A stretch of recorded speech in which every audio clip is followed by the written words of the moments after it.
Magandang araw sa iyo, Ma'am Mildred Bunet. So, Ma'am, ito na po, Ma'am, yung sewing machine natin na i-order nyo sa ating TikTok shop. Huwag niyo po kalimutan, Ma'am, mag-subscribe sa ating YouTube channel sa Mato Sewing Machine, Facebook page for video tutorial, Mato Sewing Machine Vlog, kasi meron po akong ilalagay na sticker dito para makontak nyo ako kung ano po yung dapat nyong malaman at kung meron po kayong gustong malaman about dito sa sewing machine po natin, ma'am. So, meron po tayong sticker na ilalagay dito, ma'am. So, ito po siya, ma'am.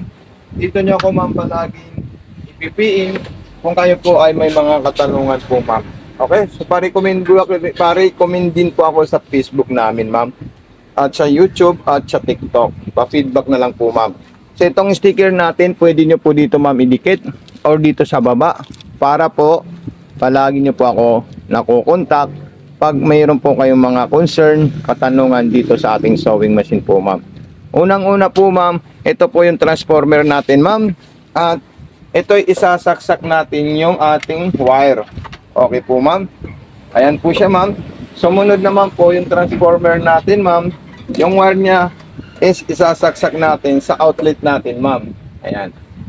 So, ayan po siya, ma'am. Nagkaroon na po siya ng power nandito sa gilid. Ayan. Okay, so maglalagay po tayo, ma'am, ng sinulid sa itaas papunta sa karayom at sa babing papunta dito sa needle. Ayan po siya, ma'am. Okay, so tatanggalin natin yan, ma'am. Ito po yung babing natin, ma'am. Ito po siya, ma'am.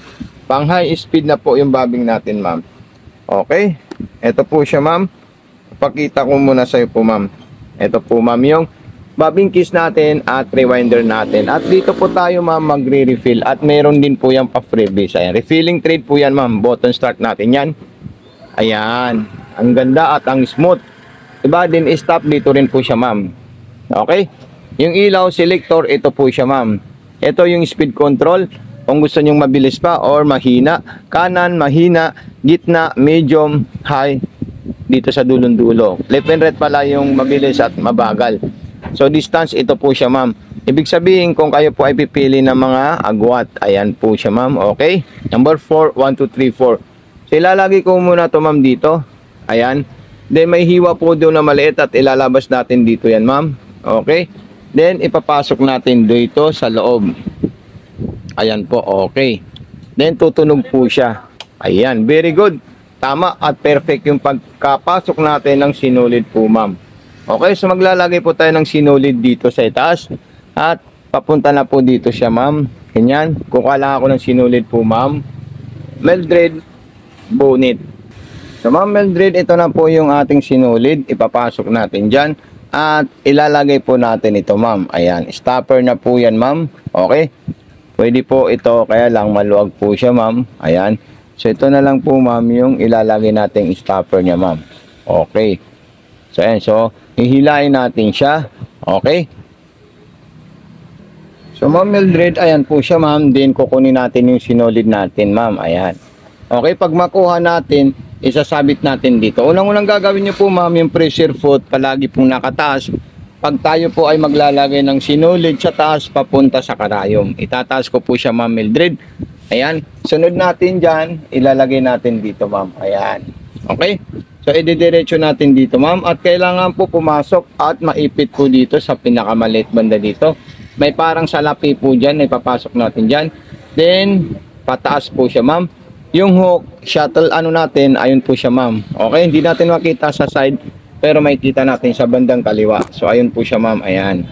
Pagkatapos po niyan, ma'am, didiretso natin dito. Ito. At saka dito. Then, papasok natin yan sa butas ng karayom. Straight line po siya, ma'am. Diretso po siya, ma'am. Galing ka dito, papunta po doon yung sinulid natin, ma'am Mildred. Okay po, ma'am Mildred. Ma'am Mildred, ito na po siya. Naipasok po na po siya. Then, next na, susunod natin dyan, ikutin natin ito, ma'am. Ayan. Para bumaon siya at ma-pick up niya yung sinulid sa ilalim. So, ayan po silang dalawa, ma'am. Ayun po sila. Ayan. Then, hilay natin yan ng dahan-dahan at dalawa na pong sinulid ang lumabas. Ipapasok natin yan sa likod. Sasarado natin yan. Ayan. Okay. So, ito na po siya, ma'am. Napaka-perfect. So, ito po yung ating tela, ma'am, na maong. At ito po yung isa. Okay, so dito muna tayo sa maong. Subukan natin siya. Sa straight line, ililipat lang natin ito. Kasi dalawa po ito. Itong malaki, para dito. Yung pinakamaliit na diikot, para dito. Okay, so ililipat ko po siya, ma'am. Ayan. Then, button start natin yan. Ayan, so number 4 po yung distance natin, ma'am. So, pwede din natin yan i-adjust. Ayan. So, check muna natin siya. So, ito, napakaganda po ng stitches natin, ma'am Mildred. So, pupuntin ko lang po siya para makita natin. Ayan. Okay. So, ito po siya, ma'am. Ayan. Ang ganda po ng design niya. Pero malalayo po yung lakad niya. Pwede nyo po siya i-adjust. Kung gusto nyo po i-adjust, ito lang po yung ikutin yung maliit dito. So, ayan. Gumagana na po siya, ma'am. Ayan. So, masinsin po yan, ma'am. Ayan. Then, yung reverse niya po, ma'am Mildred. Ito po siya, ma'am. Atras abante. Ayan. Okay. Then, stop natin siya, ma'am. At subukan natin yung pang-age natin.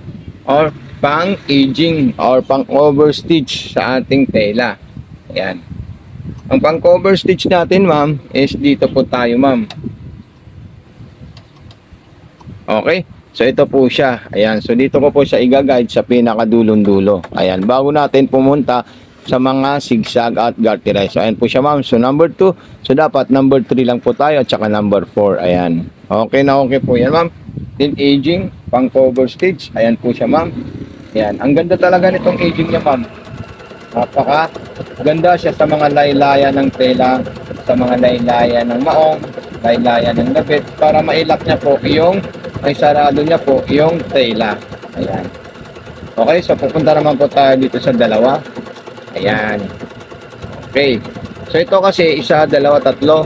Number 3 to number 4 lang po yung agwat or yung distance na dapat natin gawin sa kanya, ma'am Mildred. Okay. So ito na po siya, ma'am. Ang ganda, oh. Nakalak na po siya, ma'am. Okay. Then punta po tayo sa kabilang design natin, ma'am. Okay, dito. Ayan. Ikutin natin yan. Steady lang po tayo sa 3 at saka 4. Depende po sa iyo, ma'am, kung 3 or 4. Pero ako madalas ginagamit ko number 3. Para hindi siya malalayo at para hindi rin siya masinsin. Okay, so dito naman po tayo sa kadena. Ayan, yung double street sewing. Ayan. Then mamaya pupunta po tayo sa zigzag at dito sa ating button holder po, ma'am. Dito natin siya titesting sa manipis. Ayan. So, okay. So, ito na po siya, ma'am Mildred. Papakita natin.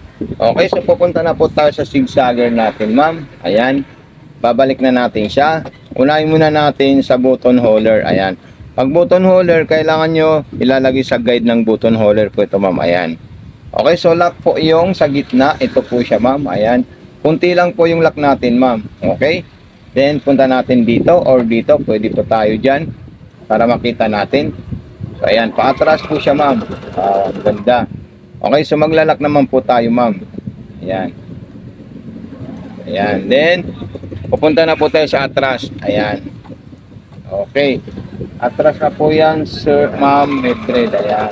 So, maglalak tayo ulit. Okay. Then, ayan na po siya.